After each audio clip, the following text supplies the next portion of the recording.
विठ्ठल परिवार एकत्रित करावा इथल्या तमाम मायबाप जनतेची आणि परिवारावरती प्रेम करणाऱ्या व्यक्तींची इच्छा होती। 1.5 महिन्यापूर्वी स्थानिक स्वराज्य संस्थांच्या निवडणुका जाहीर झाल्या। नगरपालिकेच्या निमित्तानं आपण एकत्रित येऊन लढायचं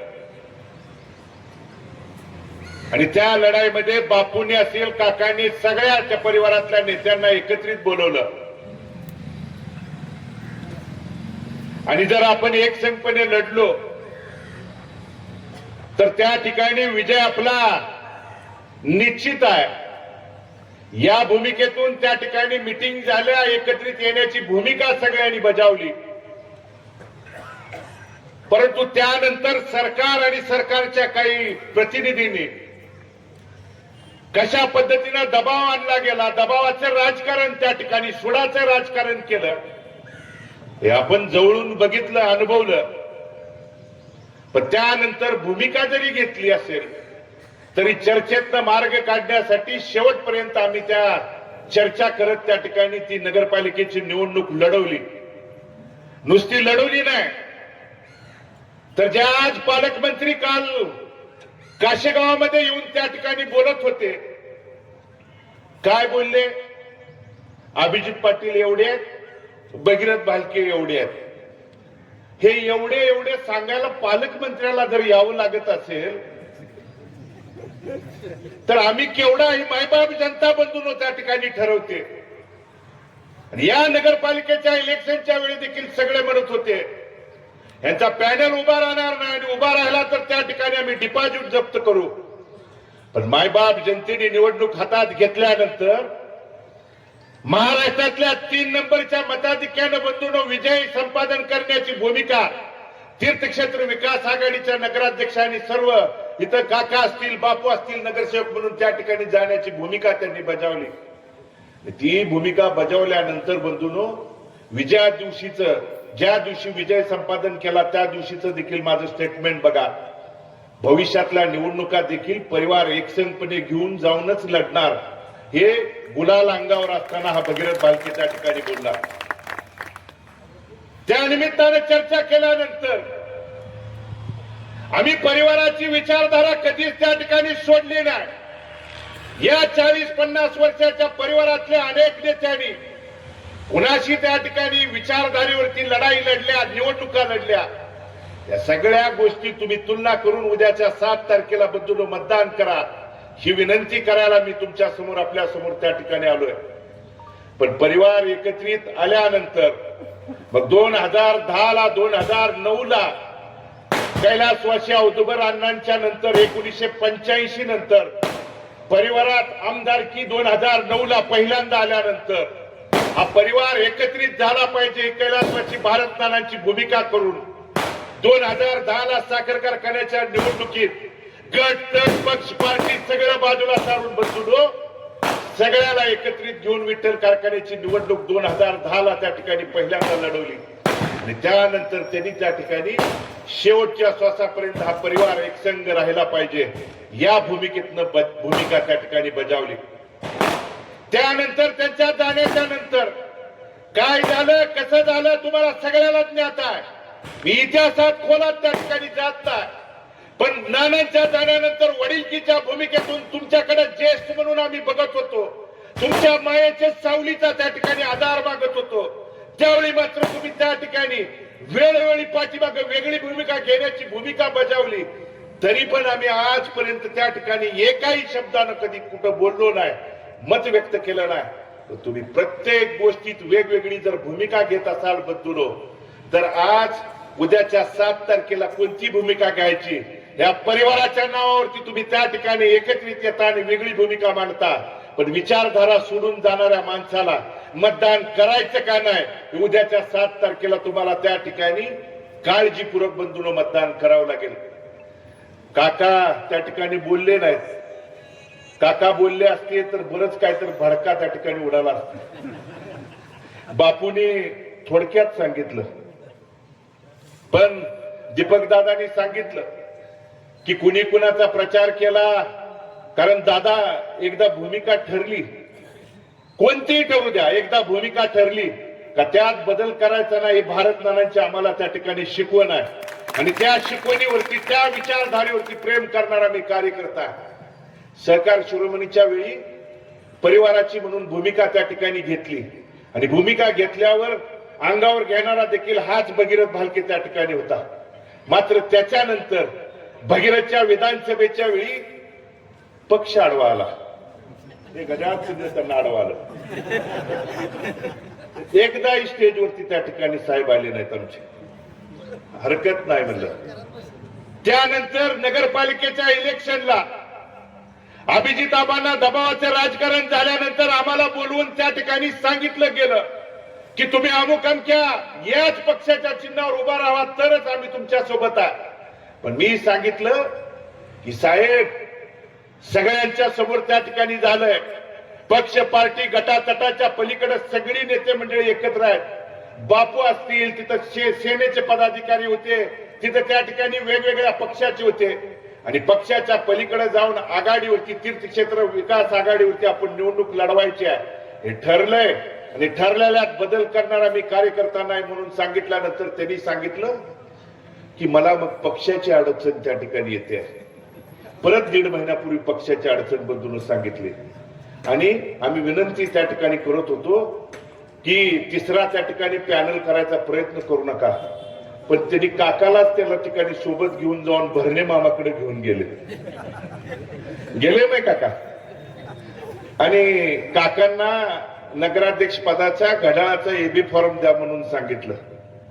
मी फोन केला, साहेब का करताय, मी परिवारातलाच आहे, तुमच्यासाठी छातीचा कोट करून लढणारा कार्यकर्ता, परिवारावरती आणि आपल्यावरती आणीबाणीची वेळ आल्यानंतर कुणाच्या तरी सांगण्यावर आणि सुपारी घेऊन तुम्ही भूमिका घेऊ नका म्हणून सांगणारा हा भगीरथ भालके होता. आणि त्यावेळी मात्र त्यांना काकाचा स्वभाव कुठं माहित आहे. काका असे 10 जणाला विकून सहजासहजी जात जात बंडीशेगावपासून वाकरीपर्यंत 7-8 जण विकून येतील. काकांनी तिथली भूमिका सांगितली, बघितली आणि काकांनी स्पष्ट सांगितलं की मी परिवार आणि त्या भगीरथला आणि त्या पुरीला माझ्या लेकीला मी कधीच त्या ठिकाणी अंतर देणार नाही. भूमिका त्यांनी स्पष्टपणे बदलून त्या ठिकाणी बजावली. आणि मग तुम्ही पक्षाचं पार्टीचं 1.5 महिन्यापूर्वी प्रेम व्यक्त करत होता, नको नको म्हणत असताना या घड्याळाचं एबी फॉर्म तुम्ही त्या ठिकाणी नगरपालिकेच्या इलेक्शन मध्ये देत होता. पण नीती आहे बंधूंनो, नीती आहे. 1.5 महिन्यानंतर तुम्हाला घड्याळाचा एबी फॉर्म मागत असताना अभिजित आबा घड्याळाचे मालक झाले आणि मला द्या द्या द्या म्हणायची वेळ त्यांच्यावरती त्या ठिकाणी आली. आहे ना, नीती आहे कुठेतरी त्या ठिकाणी. तुम्ही केलेल्या कर्माची फळं त्या ठिकाणी देव असेल तर देतोच.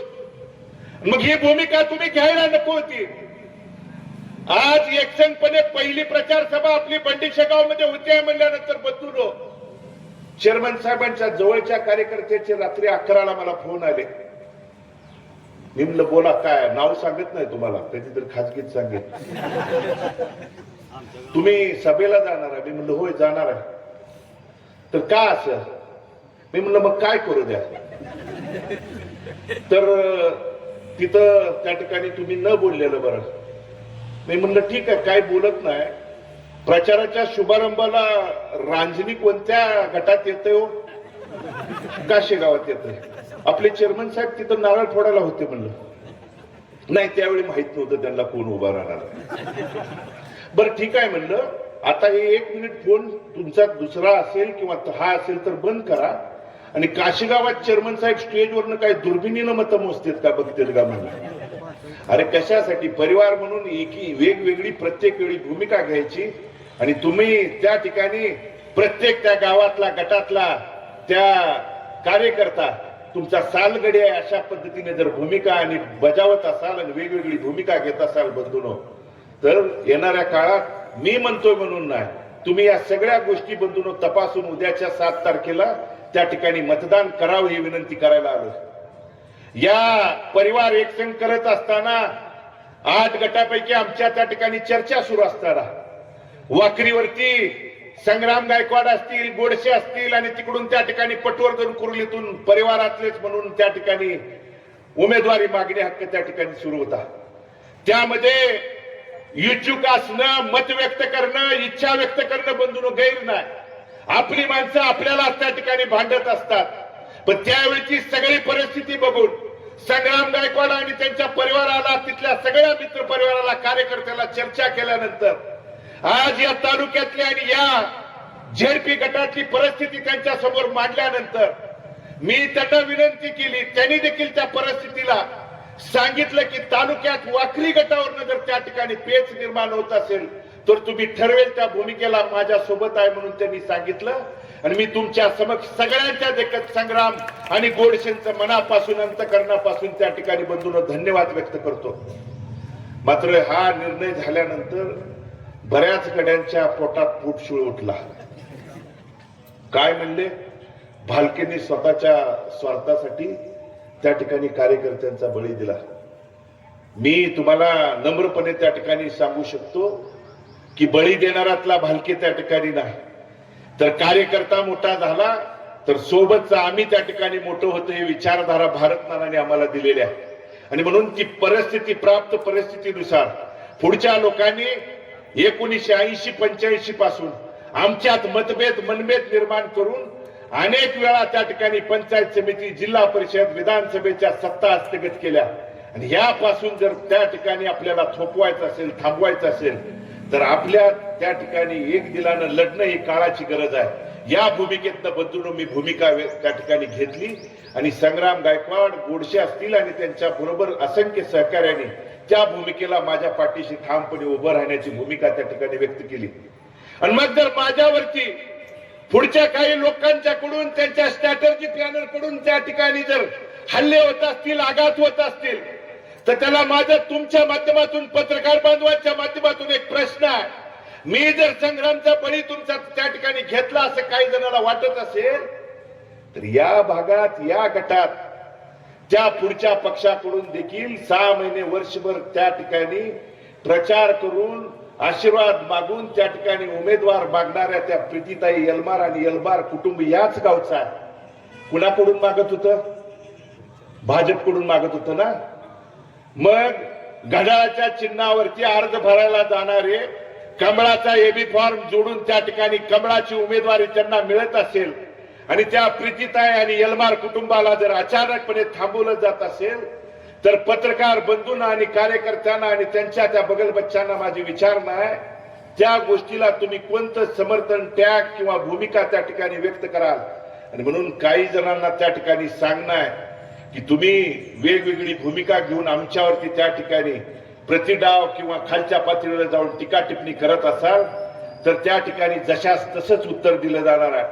परंतु मला आपल्याला या निमित्तानं सांगायचं आहे की परिवार एकत्रित करण्यापाठीमागची भूमिका बंधूंनो एवढीच आहे की पंचायत समितीच्या सत्तेपासून आज अनेक वर्ष आपला परिवार त्या ठिकाणी बाजूला आहे. आपण एकत्रित आलो तर या भागात अभिजित आबा ज्या भागाचं प्रतिनिधित्व करतायत त्या माडा मतदारसंघातला असेल हा गट आणि हेही भागत त्या ठिकाणी पलीकडचा भाळवणी गट ना अभिजित आबाच्या मतदारसंघात येतोय ना माझ्या त्या ठिकाणी.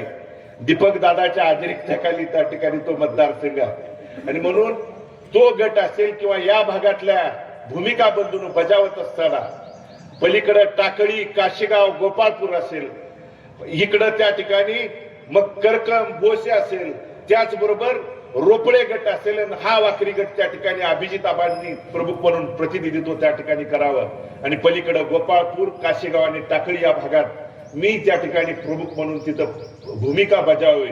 परंतु ती बजावत असताना आम्ही दोघांना बजावून उपयोग नाही बंधूंनो. तुम्ही सोबत असाल तर ती त्या ठिकाणी शेवटच्या टोकापर्यंत, यशापर्यंत ती जाणार आहे. आणि वैयक्तिक त्यात स्वार्थ कुठलाही नाही. पंचायत समितीत सत्ता आल्यानंतर विकास कामं पंचायत समितीच्या माध्यमातून जो निधी येतोय बंधूंनो, आज पालकमंत्री येऊन त्या ठिकाणी काशीगावात सांगितलं कारण मंगळवेढ्यात त्या ठिकाणी 3 गटात 3 सभा झाल्या, काल काशीगावला झाली आणि येऊन काय सांगितलं जातं, 30 लाख घरकुलं या वर्षभराच्या काळात त्या ठिकाणी दिली. केंद्रात आमचं सरकार आहे, राज्यात आमचं आहे, आम्हाला जिल्हा परिषद आणि पंचायत समितीत सत्ता द्या. मग मला आपल्या माध्यमातून त्यांना पत्रकार बांधवाच्या माध्यमातून विनंती करायची आहे, केंद्रात तुमचं सरकार होतं, राज्यात तुमचं होतं, तर घरकुलाच्या बाबतीत 50,000चं अनुदान त्या ठिकाणी तुम्ही डिक्लेअर सरकार म्हणून केलं होतं. किती घरकुल धारकाला तुमचं अनुदान मिळालं? आज विहिरीच्या बाबतीत आज 5 लाख रुपये विहिरींना देतो म्हणून सरकारनं घोषणा केली बदलून. त्या 5 लाख रुपये देतो म्हणत असताना अटी नियम शर्ती काय टाकल्यात माहित आहे? तुम्ही विहीर खोदायला जेसीबी वापरायचा नाही, मजुरांच्याकडून जॉब कार्ड काढून ती विहीर खोदायची आणि त्याची मजुरी किती? 310 रुपये. मला सांगा, या पंचकृषीतले आपण तमाम इथं शेतकरी बांधव उपस्थित आहे, 310 रुपयाच्या मजुरीवरती कोणता शेतकरी विहिरीमध्ये खाली जाऊन त्या ठिकाणी मुरमाच्या त्या ठिकाणी स्वतः खोदून काम करेल? म्हणजे 5 लाख रुपयाचं आमिष इकडे शेतकऱ्याला दाखवायचं आणि अटी नियम शर्ती अशा टाकायच्या की त्यांच्या हयातीत त्या ठिकाणी ती विहीर पूर्ण झाली नाही पाहिजे. आणि म्हणून ही भूमिका घेऊन जाणारी हीच माणसं आहेत. घरकुलाला 5 ब्रास वाळू देतो म्हणून कोणत्या सरकारने भूमिका सांगितली होती? किती घरकुलाला 5 ब्रास वाळू मिळाली ही देखील तुम्ही त्या ठिकाणी तपासून बघा. आणि म्हणून पंचायत समिती, जिल्हा परिषद फक्त तुम्हाला सत्ता आणि तुमच्या हुकुमशाही प्रवृत्तीसाठी तुम्ही जर मत मागत असाल आणि आमच्यावर टीका टिप्पणी करायला राज्याच्या मंत्री, पालकमंत्री जर येत असेल आणि आम्ही एवढं आणि तेवढं त्या ठिकाणी केलं असतं. हे नगरपालिकेच्या इलेक्शन मध्ये मायबाप जनतेने त्यांना त्या ठिकाणी पंढरपूरच्या आणि मंगळवेढच्या देखील दाखवून दिलेल्या आहे आणि तीच भूमिका उद्याच्या 7 तारखेला त्या ठिकाणी आपल्याला बजावायची आहे. आणि ती विनंती करायला बंधूंनो मी तुमच्या समोर उभा आहे. मी अधिक वेळ घेत नाही. उद्याच्या 7 तारखेला त्या ठिकाणी आदरणीय सौभाग्यवती मयुरीताई बागल असतील आणि पंचायत समितीचे उमेदवार शिवाजी तात्या मदने असतील, यांच्या घड्याळाच्या चिन्हासमोरचं बटन दाबून आपण आपला आशीर्वाद द्या आणि भविष्यात आपल्या विचाराची माणसं त्या ठिकाणी काम सेवा करायची संधी द्या. आणि संग्रामच्या बाबतीत कुणाला त्या ठिकाणी जर प्रश्न पडला असेल, पत्रकार बांधवांना कुणाला त्या ठिकाणी एखादा प्रश्न असेल तर परस्पर बातमी छापण्याच्या ऐवजी माझ्याकडे येऊन सगळा खुलासा तुम्हाला त्या ठिकाणी द्यायला तयार आहे. आणि राहिली संग्रामची, काही लोकांना पुतना मावशीचं प्रेम आलं तर एवढं प्रेम त्या ठिकाणी दाखवू नका. ज्यावेळी भगीरथ वरती प्रेम दाखवायचं वेळ आलं होतं त्यावेळी तुम्हाला त्या ठिकाणी घरी बसून तुम्ही किती प्रेम दाखवलं हे तालुक्यानं त्या ठिकाणी बघितलेलं आहे. आणि संग्रामच्या भविष्याचा, गोडशेंच्या भविष्याचा प्रश्न मार्गी लावण्यासाठी मी, भगीरथ भालके असतील, अभिजित आबा पाटील असतील, हे समर्थ आहे. एवढंच या निमित्तानं सांगतो आणि मी माझं मनोगत थांबवतो. धन्यवाद. जय हिंद, जय महाराष्ट्र.